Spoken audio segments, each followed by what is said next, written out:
শুভ সকাল। সকাল সকাল উঠে ফ্রেশ হয়ে আমি আর আমার মেয়ে দুজনে চা খেয়ে নিলাম। তারপর বিছানাটা গুছিয়ে নিলাম। গুছিয়ে নেওয়ার পর বিছানাটা ভালো করে ঝেড়ে নিলাম। আগের দিন ঝড় বৃষ্টি হওয়াতে সবার একটু ঠান্ডা ঠান্ডা লাগছিল বলে গায়ের ঢাকা নেওয়া হয়েছে, সে ঢাকাগুলোকে গোছাচ্ছিলাম।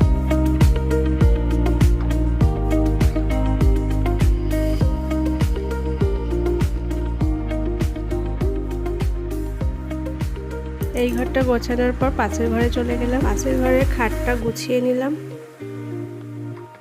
পাশের ঘরের খাটটাকেও ভালো করে ঝেড়ে গুছিয়ে নেওয়া হলো, কেননা রাতে অনেক পোকা ঢুকেছিল।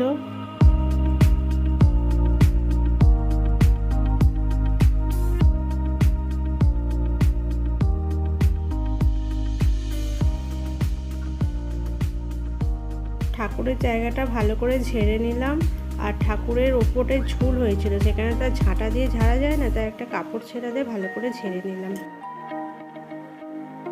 তারপর দুটো ঘর বারান্দা ঝাড় দিয়ে নিলাম।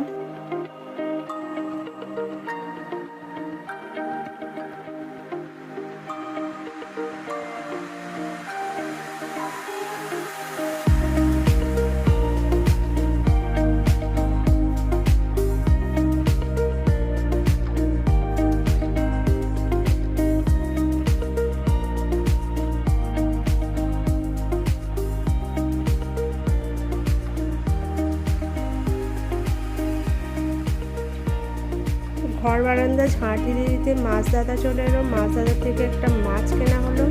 তারপরে মাছটা বেসিনে নিয়ে গিয়ে ভালো করে মাছটাকে ধুয়ে নিলাম।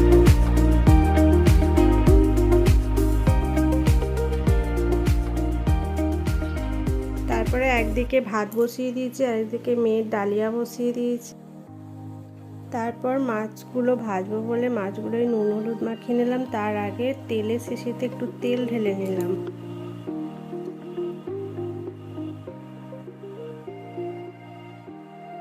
মাছ ভাজার জন্য কড়াতে তেল গরম করতে দিলাম, আর পাশে ভাত ফুটছে।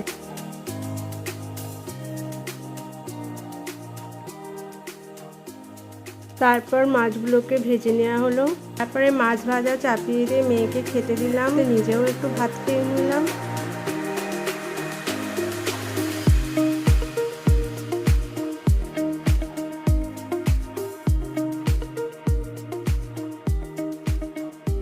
আলু ভেজে নিলাম মাছের তেল দিয়ে। আমার মতো কে কে মাছের তেল দিয়ে আলু ভাজা খেতে ভালোবাসো অবশ্যই কমেন্টে জানাবে।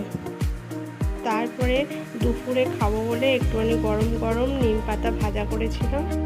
আজকে কি কি রান্না করেছি তোমাদের সাথে শেয়ার করলাম। আজকের ভিডিওটা বেশি বড় হয়নি, ছোটোর উপরই হয়েছে। আমার ভিডিওটা ভালো লাগলে অবশ্যই একটা লাইক করো, বেশি বেশি করে শেয়ার করো, আর চ্যানেলটিকে সাবস্ক্রাইব করো। আজকের ভিডিওটা এই পর্যন্ত। আবার একটা নতুন ভিডিওর সাথে দেখা হবে।